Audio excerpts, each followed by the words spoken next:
The brazenness and the stunning deftness of Andre's murder shook both Bob and me. These vânätori de vampir were expert assassins.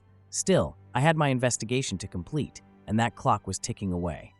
The next day, Bob and several of the other vampires arranged for the solar immolation of Andre's remains. I attended the ceremony, or rather, the perfunctory arranging of his remains to be burned to dust by the dawn sun. All the vampires kept unusually quiet. The vânätori had us worried, something that as vampires we were ashamed to admit. Even though we were undead, none of us was eager to trade our animated forms for mounds of ash. Wendy had left a message on my voicemail saying that she had something important to tell me. I hoped it was about my investigation. She lived in the Washington Park neighborhood. Her home was a modest brick bungalow, known locally as a Denver Square. I circled the block with my contacts out, reconnoitering the area to make sure that no vânätori waited in ambush. The area clear, I put my contacts back in and parked. Wendy answered after the second ring of her doorbell. Her elfish face peeked through the small window in the door and greeted me with a smile. She opened the door and looked past my shoulder. Her gaze surveyed the street. A rainbow-colored scrunchie gathered her hair into a ponytail. "We're okay," I said to reassure her. Inviting me in, she stepped aside to let me enter a compact living room where a humid plant smell overwhelmed me. Spider plants and ferns hung from baskets along the edges of the ceiling. Flowers and herbs crowded the buffets and built-in shelves lining the walls. Instrumental music, a sub-Saharan beat, drifted from unseen speakers. Wendy locked the door. A loose blouse hung to her plump hips. "Your message on my voicemail was vague," I said. "I hope you have news about my investigation." "I've found something. Maybe it's useful. You decide." Wendy reached up to the closest shelf. The contours of her muscles showed where the blouse clung to her torso. She opened her day planner and unfolded a sheet of paper. Printed on the paper was a disjointed series of paragraphs that looked lifted from other documents. Certain words practically jumped at me, as if they had been highlighted with electricity. "Where'd you get this? People owe me favors.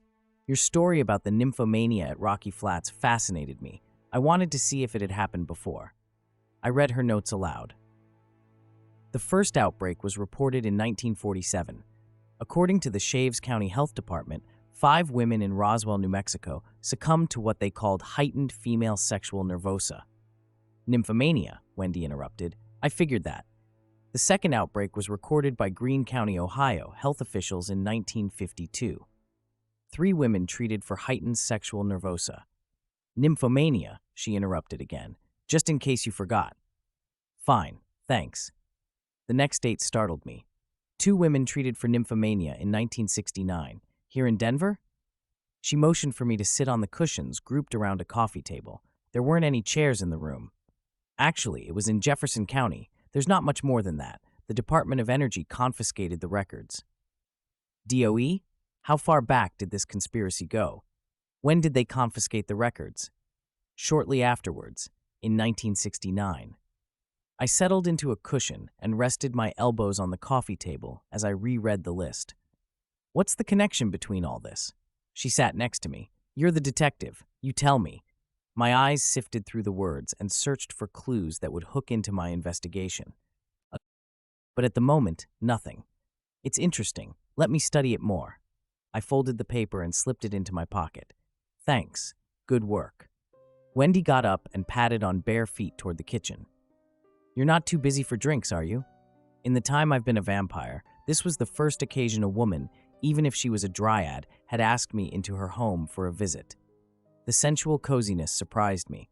"Make it something special," I said. I settled into a big cushion, removed and put away my contacts. A dim, pinkish aura washed over the plants. There was a ceramic water pitcher, a wash towel, and a flower vase on the table.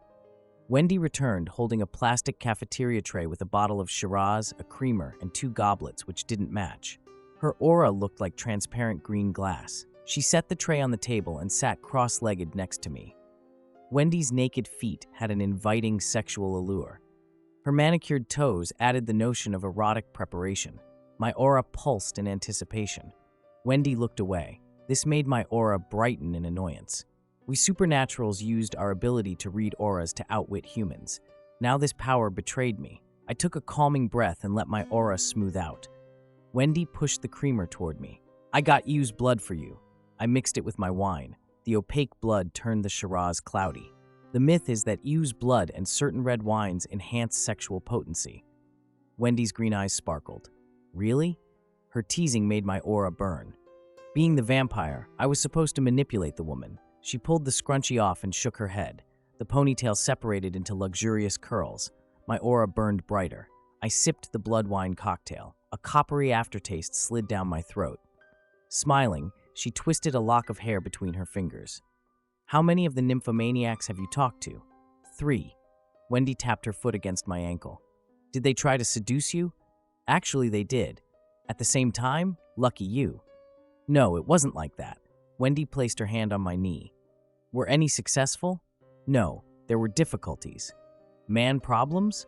Wendy held a finger out, then curled it. There were no problems of that sort, I replied and masked my irritation at the suggestion. What's this interest in nymphomania anyway? What's not to find interesting? Wendy sipped and then chuckled. The idea of women shucking their panties and humping men, what a great image. It's hysterical. Wasn't funny to the nymphos. The ones you interviewed, they didn't enjoy themselves? I didn't say that. Wendy's cheeks dimpled. So they did have fun? At a price, yes. Wendy brought her face to mine. And what would the price be for me? The price would be a good screwing. My desire percolated into lust. We kissed. I grasped her shoulders and pushed so that she rolled onto her back. Wendy resisted. Wait. She unbuttoned my shirt and exposed my translucent vampire skin. Felix. She ran her mouth across my neck and collarbone. Can vampires get hickeys? I didn't answer because I didn't know. We'd find out. Closing my eyes for a moment, I focused on the touch of her lips. Wendy sat back and reached for the pitcher on the coffee table. She moistened the towel and dabbed my nose to remove the makeup and sunblock. It doesn't look right for your face and hands to not match the rest of your body. The damp towel caressed me like a cool tongue. She held up my right hand and admired the veins pulsating within the sheath of my pale skin. My aura rippled where her fingers traced along my flesh. Wendy released my hand. She pulled the flower stems from the glass vase on the table. When she turned the vase around, I saw that it wasn't a vase, but a bong. She retrieved a butane lighter and a small plastic bag from a drawer in the coffee table. When she opened the bag, the pungent odor of marijuana leaked out. Wendy crammed a wad of the pot into the small metal bowl of the bong. I tugged the tails of my shirt from my trousers. Is this a way of connecting to your forest nature? Not really. It's about getting high and horny. You've been downing that Yu's blood cocktail and I wanted to catch up. Haven't you heard about the aphrodisiacal powers of ganja? I have. Aren't you afraid of a drug test at the hospital? I'm a dryad. I could drink vinegar and peach chardonnay if I wanted to. I glanced at my wine. Don't worry, that came from the liquor store. Wendy aimed the blue flame of the lighter into the bowl.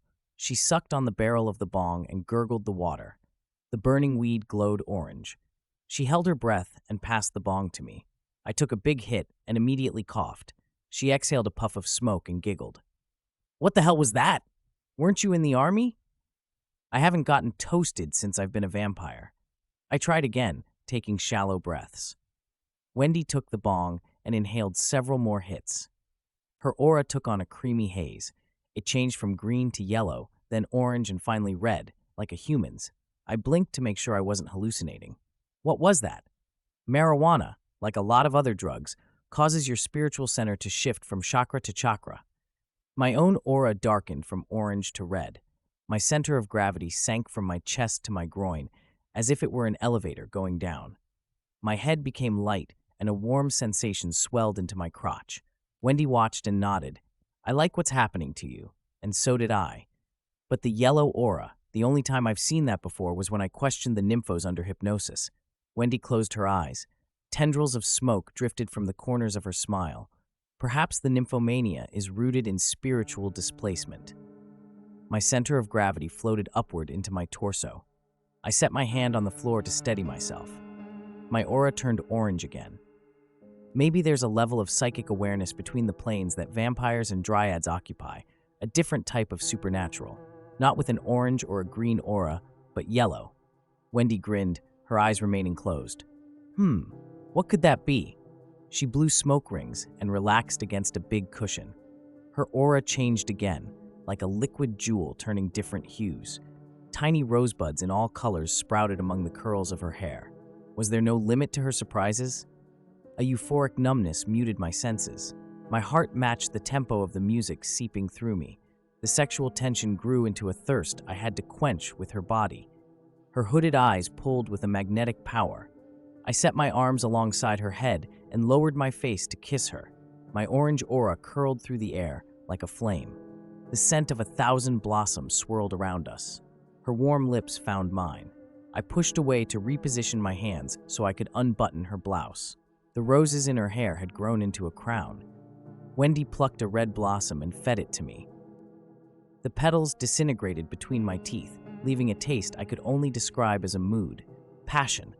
If this is what grew from your head, I'm wondering what's waiting between your legs. She nipped my chin. You'll have to pluck that one yourself. Wendy peeled off her blouse and revealed small, enticing breasts. She wrapped her arms around me and whispered, "Did you bring protection?" The question broke the mood as it always does. You're supernatural. Why would you need protection? Wendy relaxed against the cushion and propped up on an elbow. Because there's lots of nasty bugs that even I can't defend myself against. No offense to you. The only souvenirs I want from this afternoon are good memories. She pointed to an end table. There's protection in there. Awkwardly, trying to act both nonchalant and romantic about looking for condoms, I opened the drawer, looked inside, and hesitated. Don't take this wrong, but there might be a problem.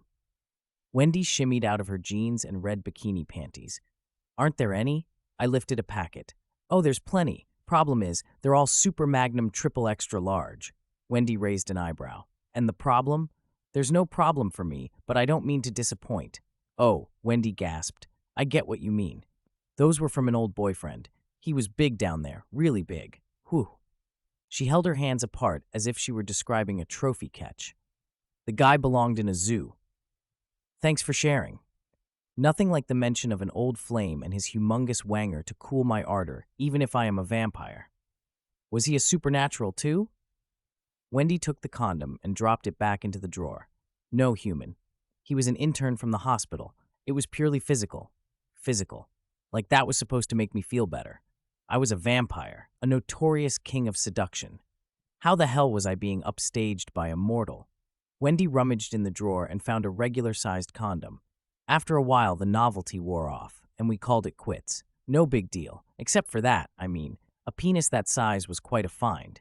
Made for some great visuals in the mirror. Oh, trample my ego some more. My orange aura sizzled with jealousy at the image of Wendy gleefully impaling herself on that meat missile. Wendy sprawled her naked body across the cushions and hugged me. Why don't you direct some of that emotion in my direction and give me a good banging? Where's this Latin machismo I've heard so much about? And you're a vampire. My first. You should have me pinned to the floor already.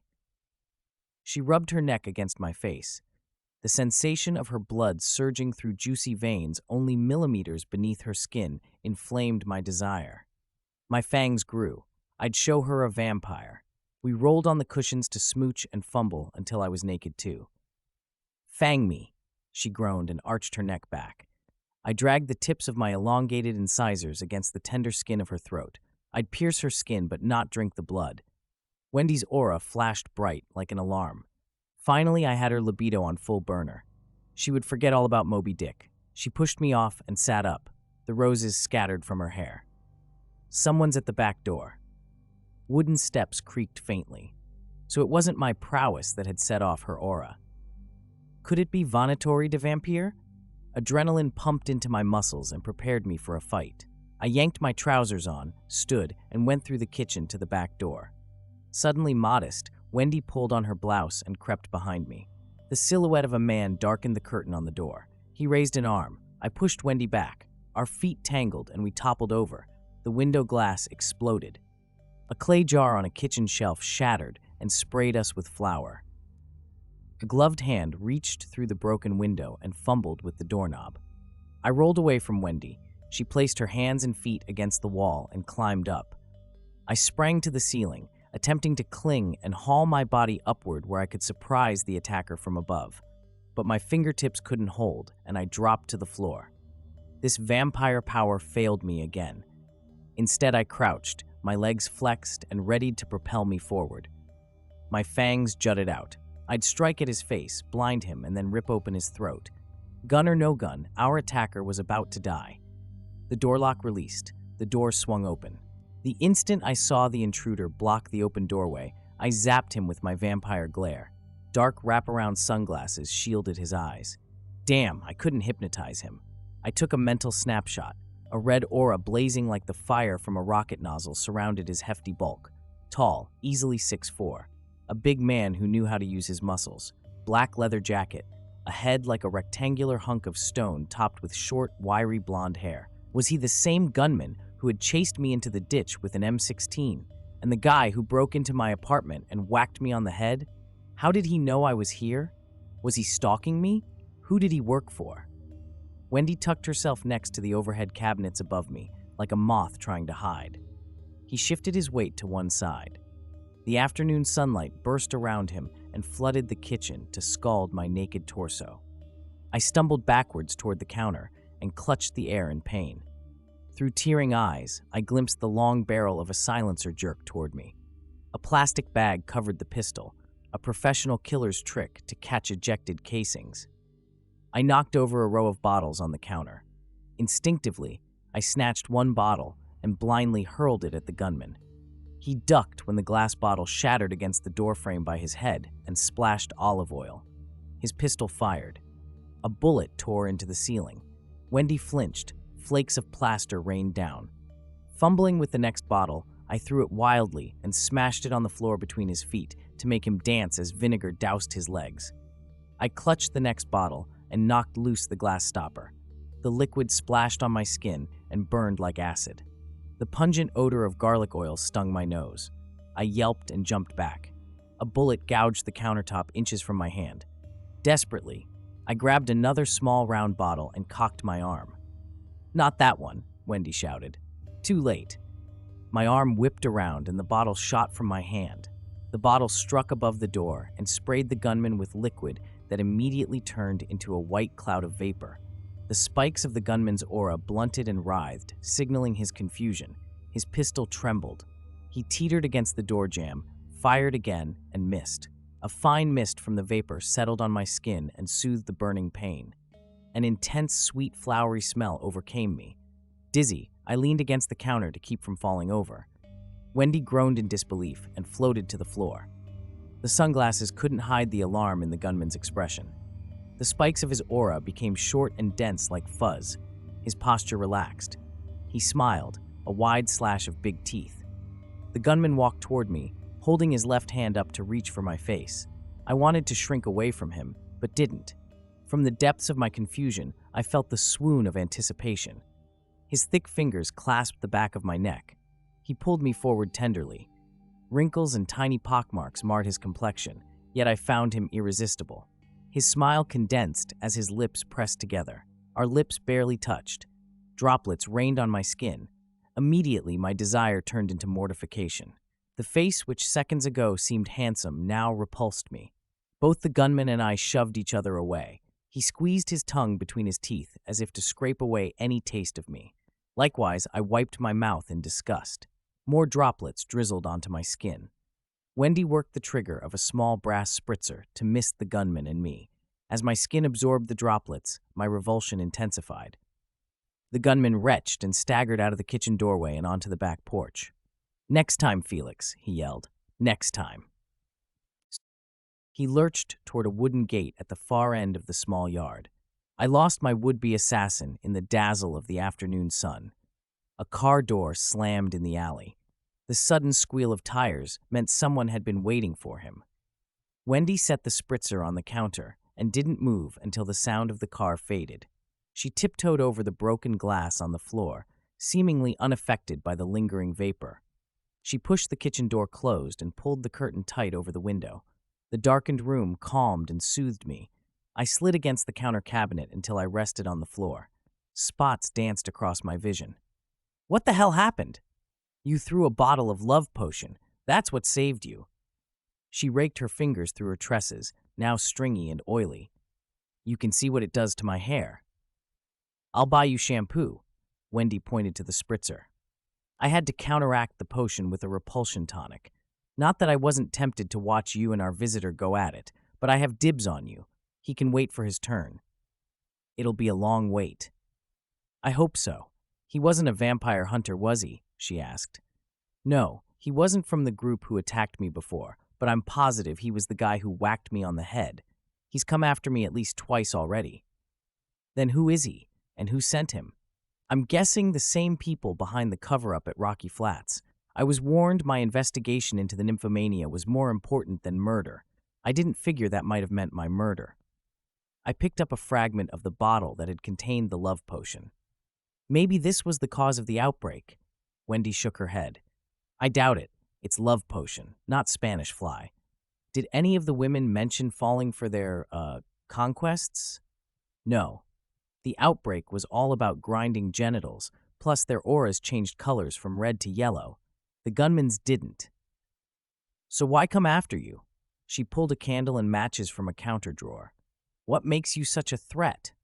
That's the frustrating part. I wish they'd tell me. So far, I haven't discovered anything worth killing someone over, at least from what I understand. I squinted at the candle. More magic? Depends on your definition of magic. I prefer to think of it as chemistry humans haven't yet discovered. Setting the candle into a glass holder, she lit the wick. Smoke from the candle flame carried the smell of sage through the kitchen. The spots in my eyes faded. The fog of dizziness eased. Wendy's aura crackled again. Glancing to the door, her eyebrows narrowed and creased her forehead. Think he'll come back? Not if he figures he might end up kissing me again. But if the question is, are we still in danger? That answer is yes. I pushed to get off the floor but was too weak. Wendy opened the refrigerator and pulled out a steel bottle. She squatted beside me and uncapped it. Here, it's bull blood. The taurine should rejuvenate you. I was hoping to use it to prolong our playtime, but that can wait. I sipped the cool blood and rested. Wendy brewed herbal tea and sat opposite me on the floor. She folded her legs and the hem of her blouse covered her hips. The steam from her mug carried the aroma of chamomile and lemon. That was pretty ballsy of you, she said. What do you mean? You could have clung to the ceiling and attacked from above. At first, I thought that's what you were going to do. Instead, you faced him head-on. I didn't want to admit that my ballsy head-on attack was the fault of my weakening powers. Wendy's love potion is what saved us, not my heroics. As dusk fell, the curtains on the windows became dark rectangles. Strength returned to my limbs. I went to the living room to retrieve the rest of my clothes. I decided to contact Bob Carcano and have him watch my back while I hunted for the gunman. Wendy followed. You leaving? I buttoned my shirt. Some asshole just tried to kill me, us, so I need to do more than watch you drink tea. Let's get going. What's this? Let's get going. Wendy rattled her mug of tea against a saucer. Her green aura surged up a notch in intensity. I can take care of myself. I've got plenty of potions. If he comes back again, I'll turn him into a frog and feed him to a duck. I found my cell phone and keyed Bob's number. I'd like to see that. Until then, I need to find the gunman. He's got answers to my questions. And he's got a pistol too. Don't forget that. I won't. Bob didn't answer, so I left a message for him to meet me at my apartment. Wendy escorted me to the front door. She rested her head against my shoulder and hugged me. Be careful, Felix. We have unfinished business here. She gave my crotch a light squeeze. My fangs popped out. I touched them to her neck, then pecked her forehead and left. Outside, I detected nothing unusual. With the onset of night, I didn't need to worry about the sun burning me. Once inside my car, I slid my makeup kit from under the driver's seat and covered my pale vampire complexion. I drove home. Bob's Buick waited alongside the curb in front of my apartment complex. His engine was running. Seeing Bob in his car, I parked my Dodge and walked over to him. I got your message, he said. You need to come with me. Why? I pointed to my apartment. We can talk inside. No time. The lock on his front passenger door snapped open. I got into the Buick and buckled up. Where are we going? Bob headed down the street. The Nydus Council is meeting tonight to discuss the vânätori vampir. We've already lost Ziggy and Andre. If we lose a third vampire, all hell will break loose. You know, fang first and ask questions later. The mood is ugly. It'll get uglier if they hear about this. I described the attack at Wendy's. Bob's aura lit up like napalm. Damn it, Felix. Trouble follows you like a shadow, and we aren't supposed to cast shadows.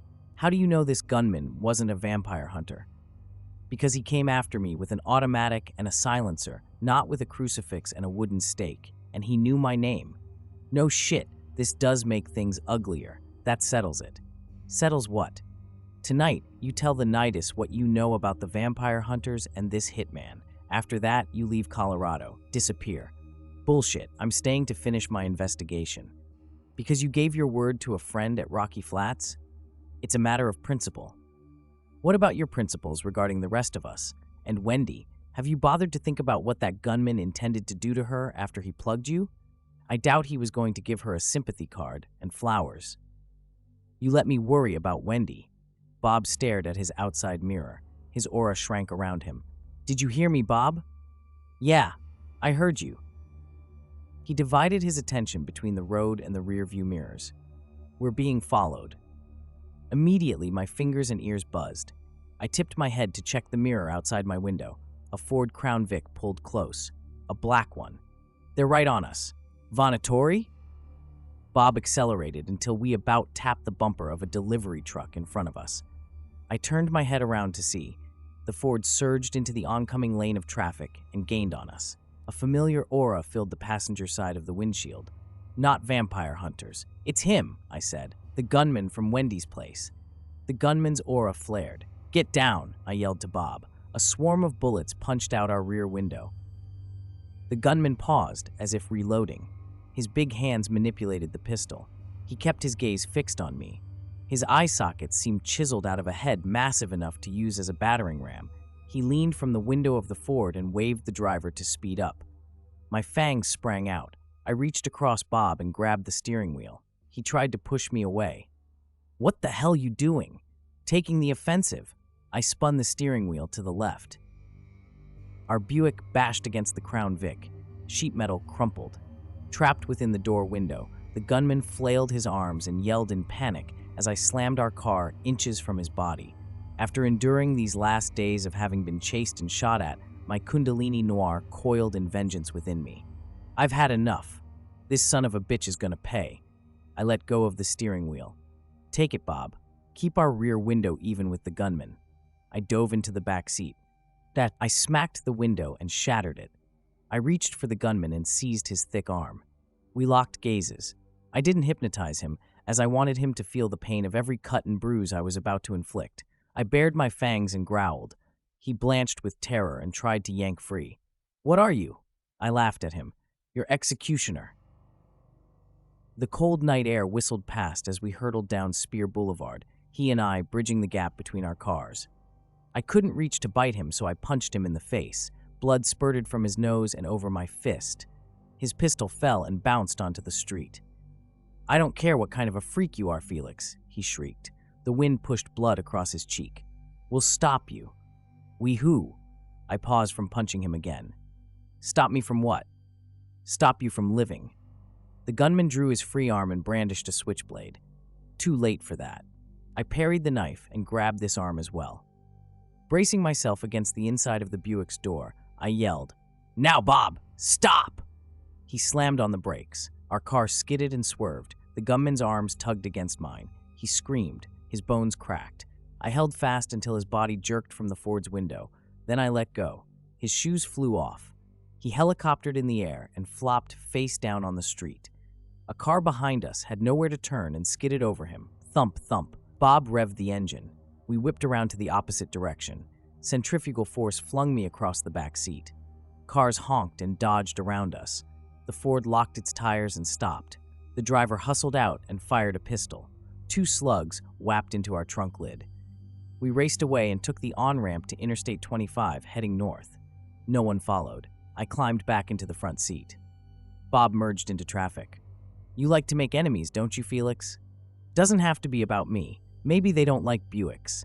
Bob smiled. Too bad we couldn't have finished them off properly. Shame to think of all that fresh blood getting dumped on the street. The reflection of passing headlights twinkled along his fangs. I massaged my knuckles. Yeah, it would have been great to have fanged him, but my fist breaking his nose felt good enough. Bob leaned toward me. Is that his blood on your hand? Yeah. I opened the center console and found a small box of tissue. Bob sniffed. Smells good. I wiped the blood from my knuckles and handed Bob the tissue. Here, have a taste. Bob put the tissue in his mouth. He rolled his window down and spit out the tissue. Not bad. It's the adrenaline.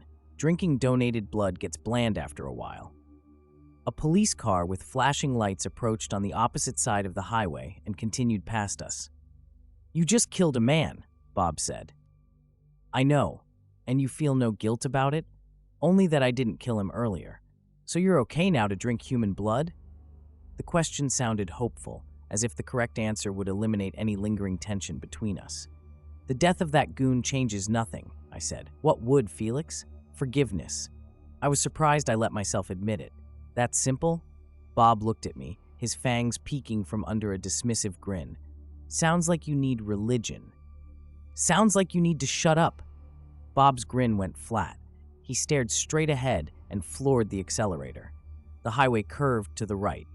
Bob cut across the lanes to the next exit and zoomed between two cars.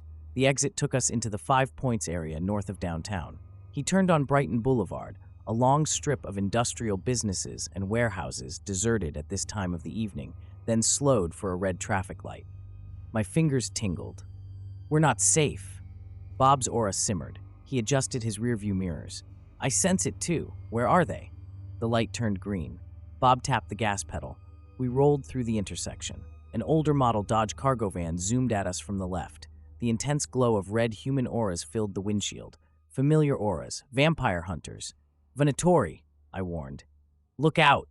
Bob accelerated and veered to the right. The van turned sharply, came parallel to us, and rammed our front fender. Our Buick hit the curb and ricocheted back against the Dodge. We careened up the street, fender bashing against fender.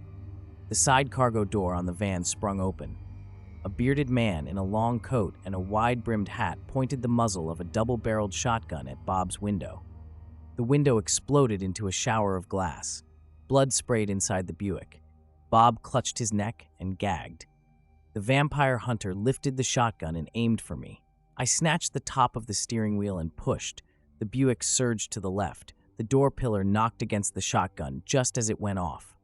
The muzzle blast deafened me. A swarm of pellets gashed through the ceiling upholstery. The Buick bounced over the curb. We flattened a stop sign and smashed into a telephone pole. The airbag deployed and slapped my face. The Buick perched at an angle. The front end balanced on the stump of the telephone pole. I sat silent, stunned by the collision. My ears rang. The Buick groaned and hissed like a dying animal. Pushing the deflated airbag from my face, I groped for Bob. He rested against the steering wheel, swaddled by the fabric of his airbag. His aura pulsed and grew dim. Overcome with desperation, I cradled his head and lifted gently. Blood gushed from a wound in his shoulder at the base of his neck. Moaning, he stroked my arm with a bloody hand. The Dodge van screeched to a halt and backed up, its transmission grinding. 3 vampire hunters jostled in the open cargo door. 2 hulking, bearded goons flanked the older man, all of them pointing guns. They opened fire. Their shots cracked against the Buick's windshield and peppered me with glass. Energized with panic, I opened my door and dragged Bob by the arm. The van jumped the curb, scraped alongside the Buick, and stopped with the cargo door aligned with Bob's window. At this distance, they couldn't miss me. If I held on to Bob, there would be 2 dead vampires. I hesitated for a microsecond and weighed self-preservation versus loyalty. Dead, I'd be of no help to him. So I let go and tumbled out through my door. Bullets tore the upholstery inches from my head. I landed on the sidewalk and put the Buick between the vampire hunters and myself. The closest refuge was behind a stack of rusted metal drums at the corner of the sidewalk and an alley. I scrambled over the concrete like a bug and dove over the drums just as another volley of bullets came searching for me. I couldn't abandon Bob. Turning around, I peeked between the drums. The older vampire hunter aimed a crucifix at Bob and shouted in Latin. His burly companions reached through the Buick's window and clutched Bob by the collar. They dragged his limp body through the window and into the van. The vampire hunter with the crucifix waved his shotgun in my direction and fired. I ducked. Pellets rapped against the drums. The van tore back into the street and picked up speed. Why did they take Bob? Why didn't they blast him to pieces with their guns? I dashed from around the barrels and into the street. The van's taillights receded up Brighton Boulevard. I ran after the van, faster and faster, spurred by rage and the need for revenge. The van kept pulling away. My lungs sucked the cold air. Running at vampire speed, I should have been able to catch the van. But I wasn't able to keep up, my legs tired. In one final effort, I lunged forward and then slowed to a trot. From the pit of my belly came that burning craving for human blood, a craving that turned into guilt. If I had overcome my aversion for human blood, then perhaps I would have been able to rejuvenate my failing vampire powers and rescue Bob. Perhaps. The rear doors of the van opened. Out dropped a body. A round object followed and bounced lazily like a lopsided ball. My guts tightened when I realized what I was seeing. Massaging a runner's stitch between my ribs, I jogged forward and approached the body lying on the street. The round object rolled to a stop over a sewer grate at the curb. I stepped close to Bob's decapitated corpse. A wooden stake jutted from a bloody stain in his breast. His head faced me, lying sideways atop the sewer grate, his mouth frozen open in a silent scream. His upper lip was torn apart and revealed 2 gashes where they had pried out his fangs. A great sadness crushed me. My knees buckled. I sat on my heels, my arms drooping to my sides. Breath wheezed through my dry throat. Far ahead, the taillights of the van merged into one and then disappeared. At this moment, I wished that vampires could cry. I stood with 20 other vampires under the night sky, on the shoulder of an asphalt road beside a dusty field near Last Chance, 80 miles east of Denver. Against the dark contours of the terrain, our orange auras looked like gems floating on black velvet. A cold, dusty breeze stirred the morning air. As dawn approached, the twilight sky faded from inky black to purple and then to blue. Bob's naked corpse hung from a sheet of salvaged plywood propped to face the sun. His head rested on a crude shelf above his shoulders. A ragged hole the size of a fist showed where the vampire hunters had pounded a stake through his sternum. Frayed polypropylene boating rope looped under his armpits and across his chest, holding him flat against the plywood. To us vampires, the first rays of the morning were the most savage to our flesh. For protection, 5 of the vampires used the satin robes they usually donned for choir with the Temple Baptist Church. Carmen, as usual, was ensconced in tight black leather, looking like a petite dominatrix making a rural house call. My jacket and trousers rustled in the wind. Everybody wore balaclavas, gloves, and welder's goggles. A corona of yellow light spread over the eastern horizon. A tremor of awe surged through me. Since prehistoric times when the first vampires stalked human prey, this moment of dawn has meant the dreaded finish to us, the undead. Now we watched, standing with impunity in the open, protected by thick tinted glass and layers of polyester, leather, and wrinkle-free cotton. The sun rose over the edge of the earth. A terrible incandescent wave bore upon us, like the flash of an atom bomb. Bob's head and corpse sizzled. His skin turned black and wrinkled. Flesh peeled away from bones and turned into smoke. The tangled mass of his organs spilled from underneath his rib cage. His bones broke apart like brittle twigs. Everything that had been Bob Carcano disintegrated into flakes of ash as centuries of arrested death came back to reclaim their due. The ash swirled and scattered in the eddy of wind, twisting before the plywood. After a few minutes, nothing remained of Bob, except for a discoloration in the dirt and a last smudge of smoke dissolving into the air. As a vampire, Bob was lucky to get this modest little ceremony. Solar immolation was our way of destroying the evidence of our presence to humans, nothing more. Bob would be missed, certainly, but as undead creatures who walked in step beside the Grim Reaper, we accepted the inevitability of our final destruction. The vampires in robes gathered around the plywood sheet and kicked free the 2x4s holding it upright. The sheet slapped the ground with a whap. The vampires dragged the plywood and lumber down the slope and tossed it into the trash littering the gully. Carmen and I walked back to our Audi TT Roadster, a a sleek, flattened lump of metal with narrow windows. We got in, she in the driver's seat, I next to her. Protected by the Audi's tinted glass, we pulled off our goggles, hoods, and gloves. Behind us, the other vampires dispersed into 3 groups and climbed into a copper-colored station wagon, an SUV, and a long bed pickup with dually wheels. Carmen unsnapped the collar of her leather jacket and pulled the zipper midway down her cleavage. Neither of us had said much on the way out here last night, consumed as we were with dismay and outrage at Bob's death.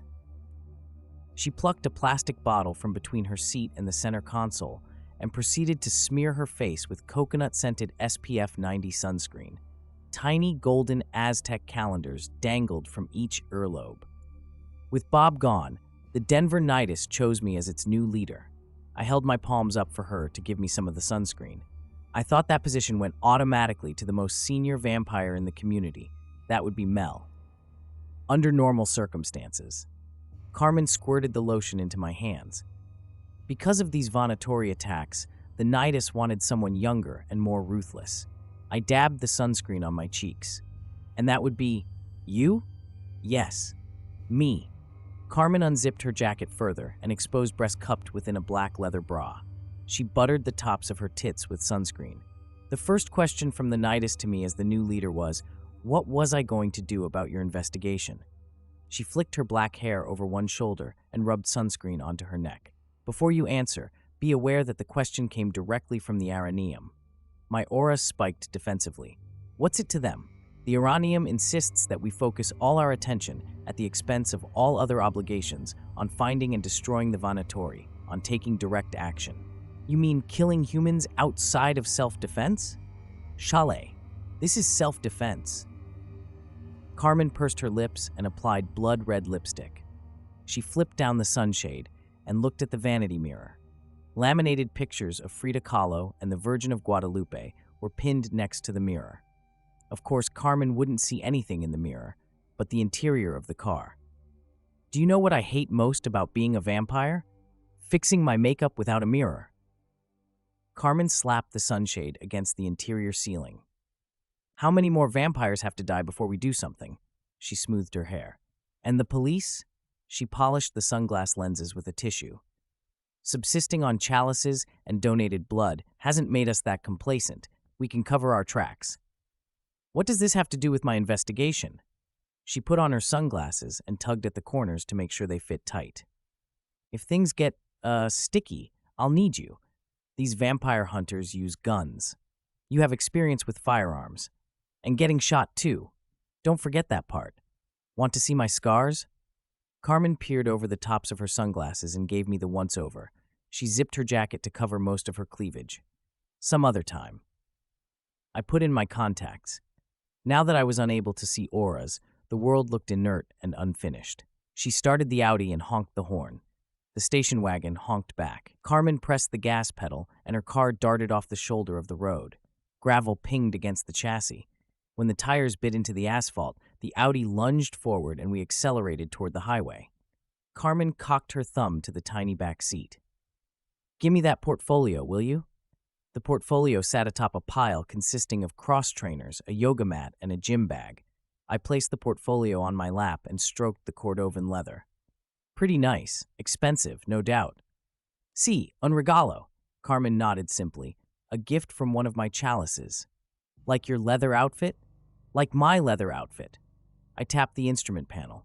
And the car? What can I say? My chalices are generous people. Carmen gestured toward the latch on the portfolio's flap. I asked the Araneum to send me what they had concerning vampire hunter attacks in America. I pulled out several manila folders and flipped open the first one, a document in a language I didn't recognize, followed by what appeared to be an English translation. What language is this? Romanian, Carmen answered, the native tongue of Transylvania. You'll need to become familiar with it. I read the English translation. It says that 10 vampire deaths have been attributed to these vânätori de vampir, on a path that started in New York and ended in Denver. I upended another envelope and a bunch of color photographs clipped together fell into my hand. A sticky note on the top photo read that these were photos of the vânätori pursuing us.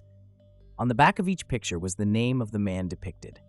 The first picture, Mihail Vasile, a thin face, hungry eyes peering from under strands of hair as if he were a shrew trying to hide in his own skin. The second picture, Teodor Vlasov, a round, bearded face, less a head than a hairy bowling ball perched upon a thick neck. I remembered him. He was the sniper who had killed Dr. Wong and was one of the two attackers who had dragged Bob out of the Buick. Next, Petru Codreanu, a slightly lesser version of Vlasov, but with an equally fierce expression, close-set eyes that seemed to flicker anxiously even in this frozen image. Finally, Nikolai Dragan, an apt name for their leader. Eyes that burned at me from the paper. As I studied his image, his presence became so powerful that I expected an aura to radiate from the photo. In his beard and close-cropped, steely gray scalp, he looked like a zealous mob boss, the kind who would incite a lynching and supply the rope. Dragan was the one who had come after me with a crucifix and an axe, and then more recently blasted Bob with a shotgun. "Look familiar?" Carmen asked. "Most definitely. All four of these scary bastards." I slid the photos back in the envelope, relieved at shutting the psychic connection. I turned to a folder marked History of Colorado Attacks. I read the first entry aloud. 3 vampires were allegedly killed by vânätori in 1883, 2 around Leadville, the 3rd at Central City. "Wasn't our guys," Carmen said. "We're dealing with mortals. Those hunters would have died long ago," I continued. The next attack occurred in 1969. My thoughts froze on the date. I opened the folder labeled Attacks in the 20th Century. There were several vampire killings from 1910 through the mid-20s, then nothing until 1947. I could feel my aura sparkle in alarm. Reaching into my pocket, I retrieved the paper Wendy had given me.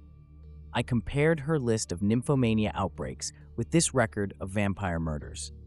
Roswell, New Mexico, 1947, nymphomania and 2 vampires killed. Dayton, Ohio, 1952, nymphomania and 2 vampires killed. I paused to control my quaking, excited voice. Denver, 1969, nymphomania and 3 vampires killed. Now recently, another outbreak of nymphomania in Denver, followed by the appearance of vânätori de vampir. In every case, the vampire hunter attacks followed the discovery of nymphomania by mere weeks, sometimes days. We reached Highway 36. Carmen whipped the Audi around the corner. The tires squealed across the asphalt. I grabbed my shoulder harness. We cut in front of a semi. The driver blasted his air horn. Smiling, Carmen straightened the steering wheel and floored the gas pedal. The turbocharger kicked in, and the Audi zoomed west toward Denver. "You keep driving like that," I said, looking back at the driver as he flipped us the bird, "and we won't need any vampire hunters to finish us off." "Sorry," Carmen replied dryly. "I like to drive the way I like to have sex. You know, turbo banging." She patted my knee. "You okay, Grandpa?" I clasped her wrist. "Don't test me." Carmen grinned and tugged free. She raced the Audi around a minivan. "So the vampire attacks and the nymphomania are related?" "Have to be. There's too much coincidence. The question is, what happened in Roswell in 1947? What's the date? Of the nymphomania?" I perused Wendy's list. July 7th, 9th, and 16. Carmen reacted with a startled, "No shit?" She pulled up the hem of her jacket and fumbled with the belt of her leather jeans. "I can tell you exactly what happened on July 3rd of that year. The debris of a flying saucer was found on the McBrazel Ranch near Roswell." "How would you know that?" I asked, wondering why she struggled to undress. As Carmen tilted her muscled abdomen toward me, she brushed her left hip against the bottom rim of the steering wheel. She displayed a Star Trek insignia tattooed below her navel. As a Trekker, I'm up on all UFO lore. I examined the tattoo. Interesting way of remembering something. I would have just tied a string around my finger. Carmen buckled her pants again. "Do any of those dates mean something to your investigation?" I thought for a moment. Rocky Flats started operations in 1952, the same year there was an outbreak of nymphomania in Ohio. I don't see a connection.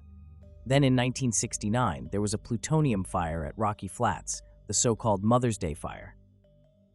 Carmen took Wendy's list and flattened it across the spokes of the steering wheel. That outbreak of nymphomania in Denver occurred shortly afterwards, in May, June, and July. When did the vampire hunter attacks happen? I glanced into the folder. August and September. Carmen folded Wendy's list and handed it back to me. During a long moment of silence, she gradually tightened her fingers around the rim. Her knuckles turned white. She pressed harder on the gas pedal. What is it about the nymphomania that draws the vampire hunters? I shrugged, embarrassed by my ignorance and inability to connect the facts. I don't know. Carmen passed a Corvette. Let me check the dates. Maybe I can find something useful. Call when you do. In the meantime, I can do more than wait around Denver with my thumb up my butt. I tucked the folders back into the portfolio. Give me 24 hours. 24 hours for what? I need 24 hours to complete my investigation. At the end of that time, I'll either be available for your direct action or I'll be dead. Carmen eased off the gas. The speedometer needle arced down past 100 miles an hour. Dead? Killed by whom? Vampire hunters? I shook my head solemnly. No, worse. The guards at Rocky Flats. I turned off Highway 93 for the entrance to Rocky Flats. At this time in the afternoon, there was a line of cars heading in the opposite direction, going home. I was the only one coming in. Low, dense clouds from an oncoming storm threatened the Front Range. The forecast called for an evening blizzard. Already, intermittent flakes of snow floated from the sky. I continued past the administrative trailer complex where I worked and parked in the lot adjacent to the plant manager's office. The protected area stood 100 meters to the east. A Humvee with a machine gun mounted on the roof was parked outside the gate. Within the fence perimeter remained the white trailer, the same one Gilbert Odin suspected contained the cargo that had caused the nymphomania. Guards in sage green parkas and armed with submachine guns walked the fence. A black semi-tractor truck backed up to the white trailer. Workers in heavy overalls and yellow safety helmets motioned to one another as they guided the truck into position. More Humvees and a row of white Suburbans were parked on the road leading from the protected area. It seemed that the trailer was going to move out tonight by convoy, regardless of the anticipated blizzard. My plan was simple. I was going to get answers directly from Herbert Hoover Merriweather, the plant manager. If Merriweather wouldn't share what he knew with Gilbert Odin, Merriweather would have no choice but to cooperate with me once I put him under vampire hypnosis. Then I'd wait for the gloom of night to stalk and subdue the guards, hypnotizing them one by one until I could penetrate the protected area, break into the trailer, and expose the secret behind the conspiracy. Hopefully, I wouldn't contaminate myself and the Denver Metroplex in the process. I no longer had the luxury of subtlety. Gilbert would have to deal with the consequences of my trampling over DOE's security rules. I'd tell him what I discovered, he would pay my fee, and I'd disappear into the vampire underground to lend my fangs in the fight against the vânätori de vampir. Cracking my knuckles, I prepared myself for the unexpected. Nothing would surprise me tonight. To the attacker goes the initiative. Flipping up the collar of my barn coat, I turned off the car motor and adjusted my knit cap.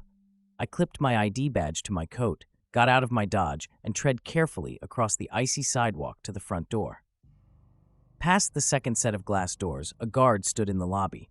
He wore full combat regalia, black webbed harness over a gray camouflaged uniform, a holstered pistol, extra ammo, and a gas mask strapped to his thigh. To his right, between the manager's office and myself, stood another guard. Besides a pistol, he was armed with an HK submachine gun slung over his shoulder.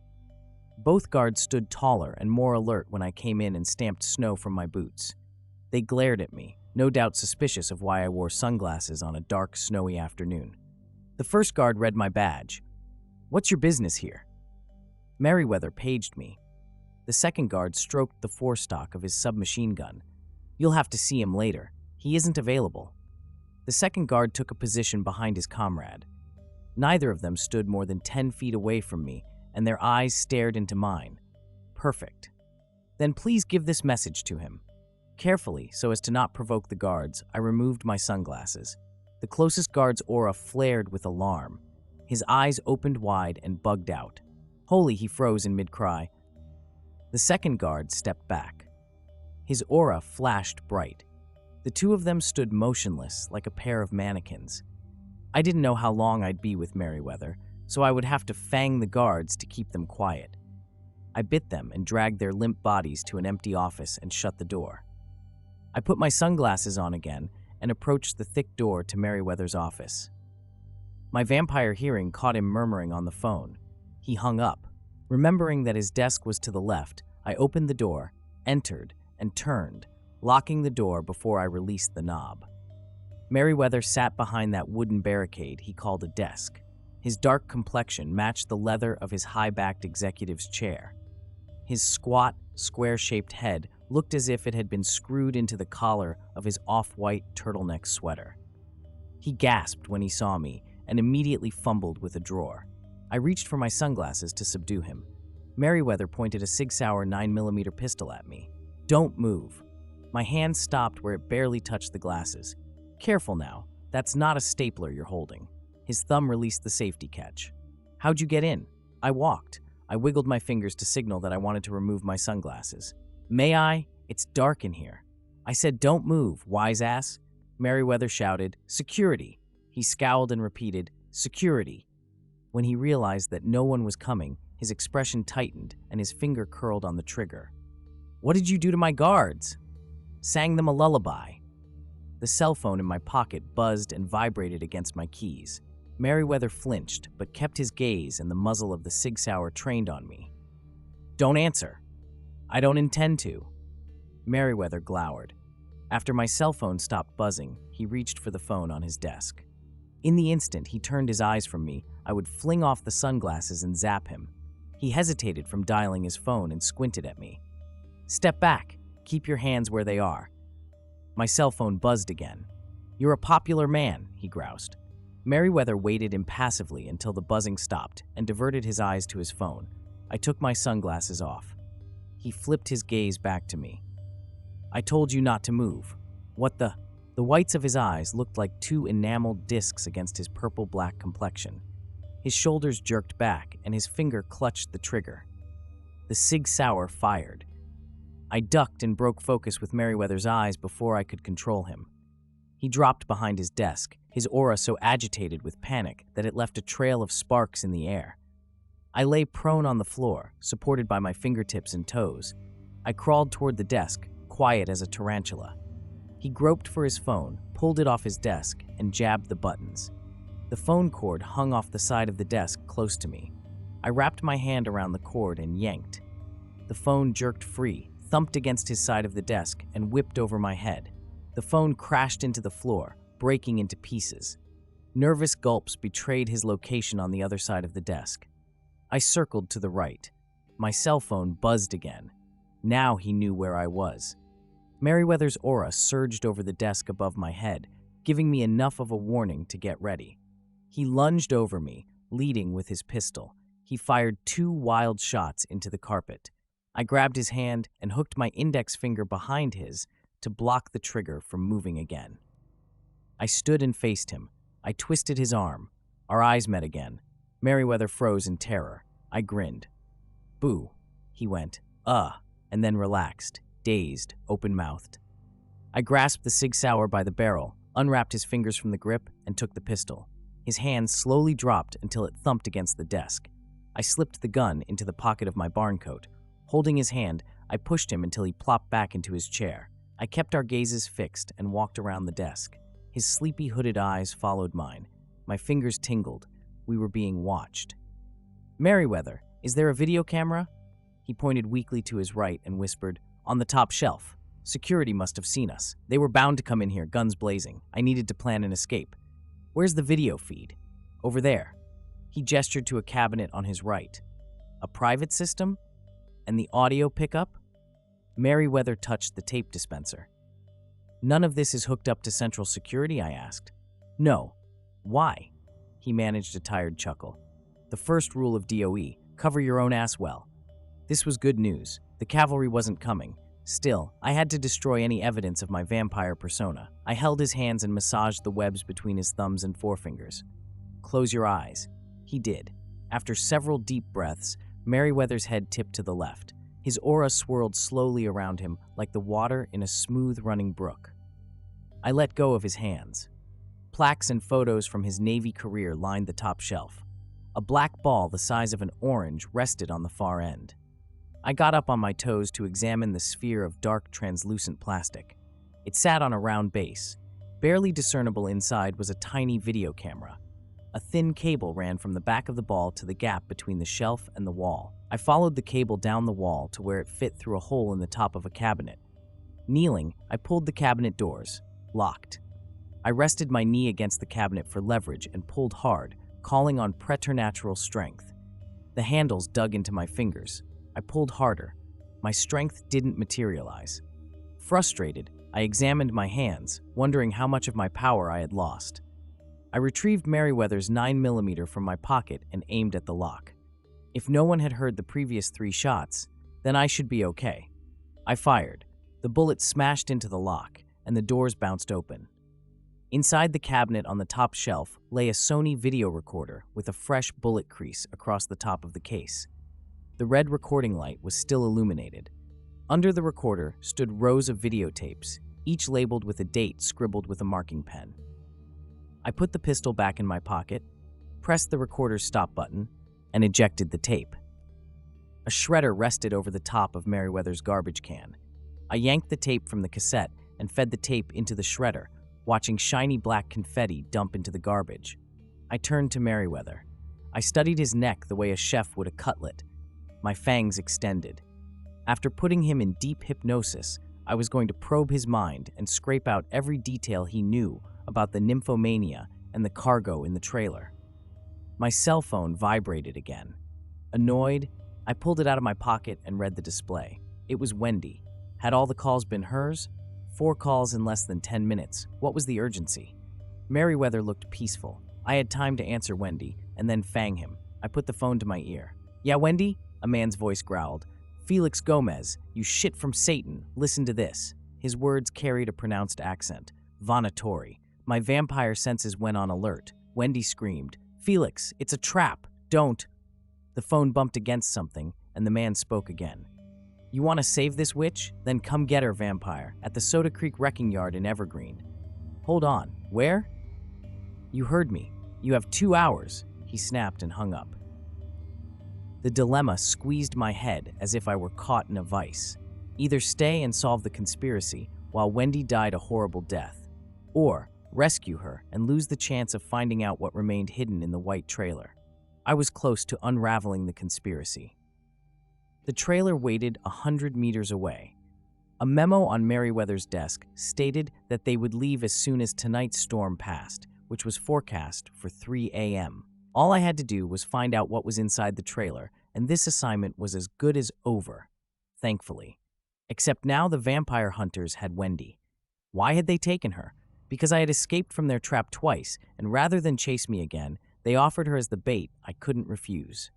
Time ticked past, as tangible as the air I breathed. Closing my eyes, I centered myself to stave off panic.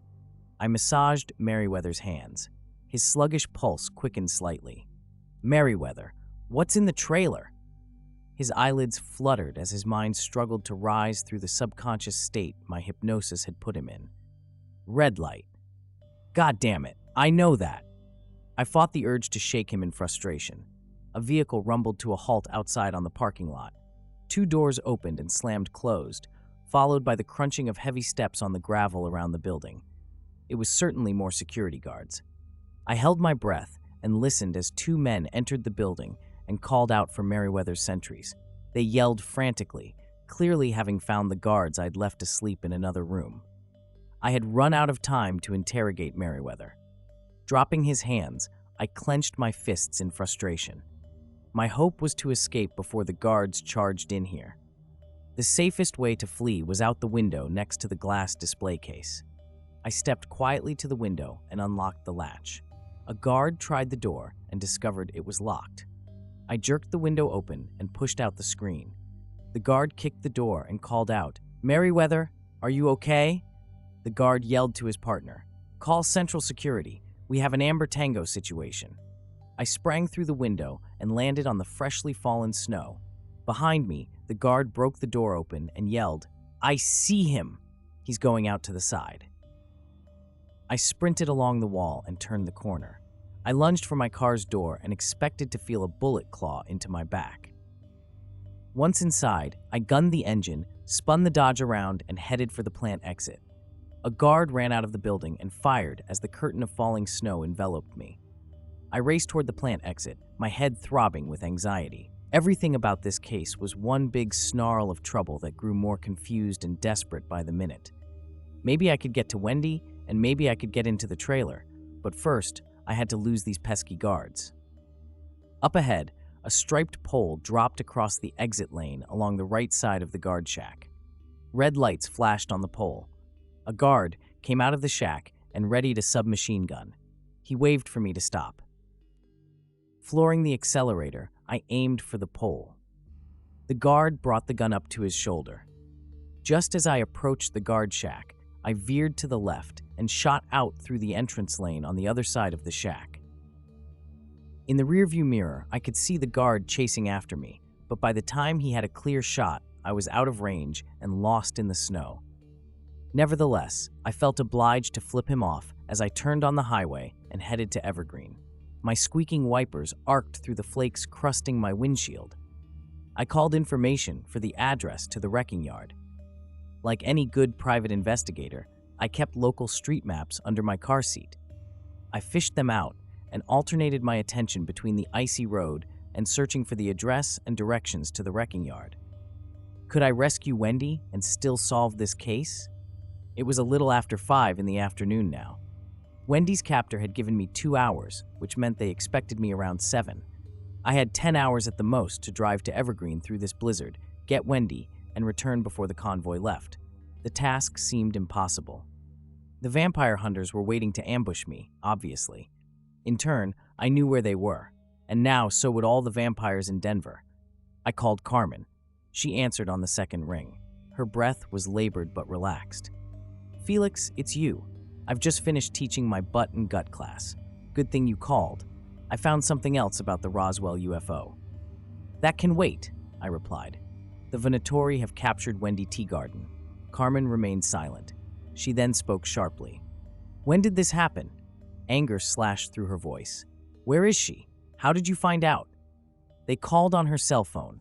They've got her at the Soda Creek wrecking yard in Evergreen." "How could they have captured her?" "I don't know." "Where are you now?" "Leaving Rocky Flats." "Which means you're going after her alone." "Yes, alone." "Figures. You and that hero complex," Carmen said. "In this snow, it'll be a while before the other vampires and I can meet you. We might be supernaturals, but traffic makes us the equal of humans." "I can't wait for you," I snapped. "We'll get there as soon as we can. And Felix, you were looking for a connection between nymphomania outbreaks and vampire hunter attacks in New Mexico and Ohio?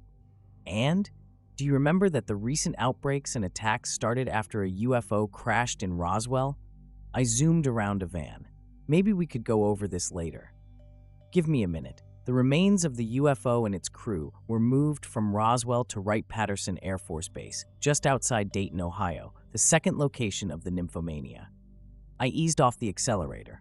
What year? 1947. Then in 1952, the year when nymphomania and vampire attacks surfaced in Ohio, that was when the UFO was moved again. "Where to?" "I don't know," she answered. "You just said 1952. "So what?" "That's the year Rocky Flats became operational," I said. The image of the white trailer in the protected area flooded my mind. The disjointed details and facts about this case swirled about me like a cloud. Dr. Wong and his sudden trips to Area 51, the Red Mercury, the outbreaks of nymphomania. It all sounded too crazy to be true. "Where did you get this info? And if you say the internet, then you're wasting my time." "No, it was from a vampire in Ohio. She worked as a civilian secretary for the Air Force back in the 50s. She claims that she heard about an extraterrestrial biological entity, an alien." "Alien? Was that the mysterious cargo in the trailer? A UFO? The infamous Roswell UFO? "Felix, you there?" "Yeah, I'm here." I accelerated again. "You still going after Wendy?" "Yes." My confusion coalesced into murderous determination. The vampire hunters would have to die. Then I would return to Rocky Flats and break into the trailer. I gave Carmen directions to the wrecking yard. "Get there as soon as you can." "Be careful, Felix." She hung up. By the time I had driven up the mountain on the interstate and taken the Evergreen exit, I had less than 9 hours. Up here at altitude, the storm was a cascade of quarter-sized snowflakes. My vampire vision couldn't penetrate the blizzard much deeper than human eyesight. The vague shapes of buildings flanked the road. Ice caked my windshield wiper blades. Hot air whooshed out the heater vents and kept my Dodge a warm metal cocoon. My car crawled along at 20 miles an hour. Whenever I tried to speed up, the Dodge yawed across the road. Better to creep along at this pace than spin into a ravine. A dim red traffic light hovered above the road. Lines of snow in the gray air outlined the pole holding the traffic light.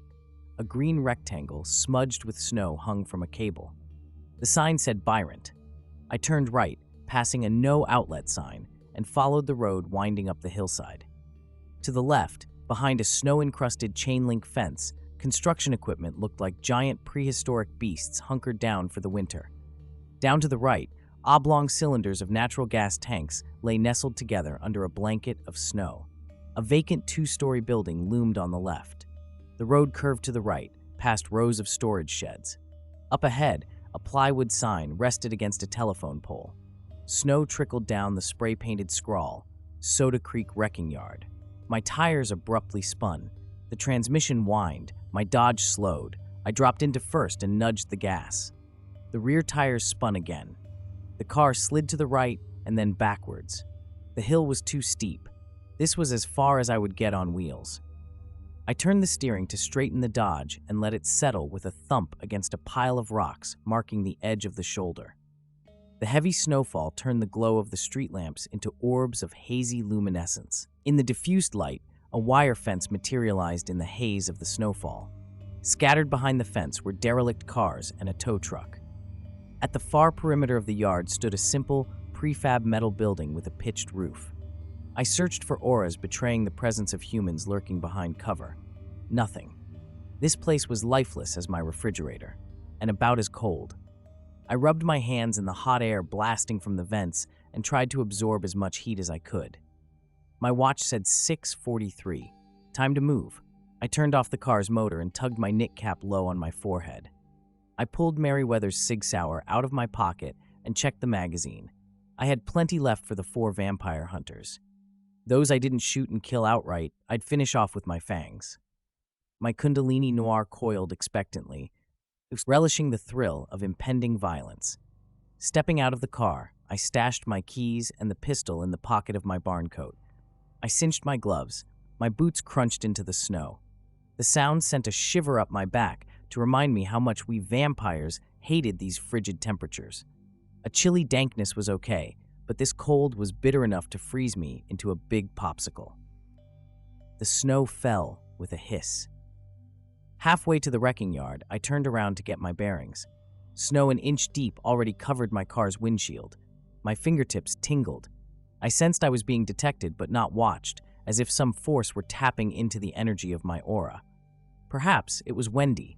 There was much about her I didn't know. How to sneak into the building? I could transform into a wolf. The fur would keep me warmer. But at some point, I'd have to transform back into a vampire, and then I'd be naked. The cold was barely tolerable in these garments. Without them, I'd frost over in minutes. A strand of razor wire ran atop the fence. Hooking my gloved fingers into the fence, I swung my legs up.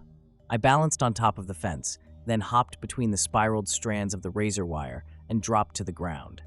I should have floated, but my vampire levitation powers were all but gone. Perfect. My legs flexed to absorb the impact. The Sig Sauer sagged within my pocket. Now, inside the perimeter of the wire, my ears and fingertips tingled in alarm. This was the right place. The vampire hunters were here, my fangs extended, my fingers curled in anticipation at clawing flesh and breaking bones. My vision turned red. I wanted more than to spill the blood of my enemies. I wanted to taste it even if I wouldn't drink it. So what if I had weakened powers? I also had the Sig Sauer. I crouched behind a Ford Galaxy, resting on cinder blocks, and examined the building's stained, corrugated metal surface. Piled against the back wall were jumbles of acetylene gas bottles, workbenches, a lathe, broken office chairs, and stacks of wheels. The relentless snowfall added to the bleakness of the yard. In the center of the building, a garage bay door faced me. Windows flanked the door. I hoped they had heat inside. I hunched my shoulders and tightened my scarf. My fingers began to go numb. I hadn't expected to linger in the snow like this, or I would have dressed in heavier clothes. I zigzagged, creeping through the yard to the bay door. My ears buzzed, warning of danger. Somehow I sensed that my aura was being probed. But how? Humans had no tools to detect the supernatural. I halted next to the rusted hulk of a Studebaker. I scanned the roofline and telephone poles and tried to discern anything that looked like a video camera. Nothing. I approached the bay door and pressed my ear to its surface. From inside drifted the soft murmur of a woman's whimper, Wendy. I clasped the door handle to jerk it open and then stopped. This door wouldn't open quickly, if at all, and not without causing a racket. There was the window to my right. I'd break through that and rush in. I looked through the dirty glass and scanned the interior. Anybody inside was tucked out of sight. I lifted a car wheel from the snow and swung it toward the window. Grasping the Sig Sauer, I leapt after the wheel as it smashed through the panes. I held my hands in front of my face to ward off the glass shards. I skidded off a desk, knocked over a stack of notebook binders, and tumbled to the floor. It reeked of dust and grease. 2 burning auras rushed from the gloom in opposite directions. As I sprang to my hands and knees, a stiff, heavy bar whacked my back. Pain blasted through my spine. Falling to my knees, I clawed the air and dropped the pistol. I barely managed to turn my head to the left to view that attacker. An aura of hate outlined his beefy mass. He swung a length of rebar and hit me again along the small of my back. A lightning bolt of pain shot down my legs. I convulsed and choked.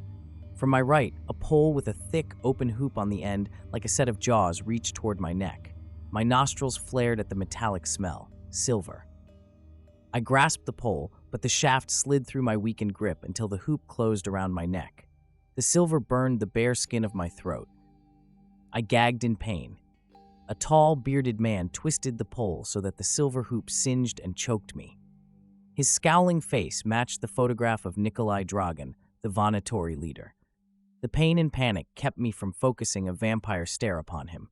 I fought to stop the agony by jamming my gloved hands under the silver hoop. Dragan leaned over me and twisted the pole to keep the silver metal hoop pressed against my bare skin. I writhed on the floor like a fish gaffed in the gills. I groped for the Sig Sauer. Petru, Dragan yelled instructions to the other vampire hunter, who kicked the pistol from my reach. Petru grasped my right arm and kicked his heavy boot into my armpit. A spasm of excruciating pain shot across my torso and paralyzed me. My arm went limp. Petru looped a steel chain around my wrists and neck, then fastened me to a heavy metal pipe that he laid across my shoulders. He secured the chain to the ends of the pipe with steel padlocks. Dragan pulled up on the pole, burning the bottom of my jaw, and forced me to get to my knees. Petru grasped a steel cable and carabiner hanging from the ceiling. He snapped the cable to the pipe at a spot right behind my head. The silver hoop around my neck opened, and Dragan pulled the pole away. I gasped in relief, lightheaded with pain. Dragan palmed a hand control at the end of an electrical cord dangling from the ceiling. He pressed a button. A winch whined from above and tightened the slack in the cable. The pipe lifted.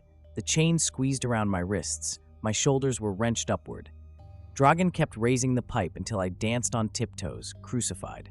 Sickened by waves of pain, I hung my head and retched, tasting bile and blood. Dragan whisked the knit cap off my head. He grabbed my hair and slapped my face, hard enough to blur my vision. "Show your fangs now, spawn of Satan. Soon I'll have them in my hand, and I'll be kicking your severed head out into the snow."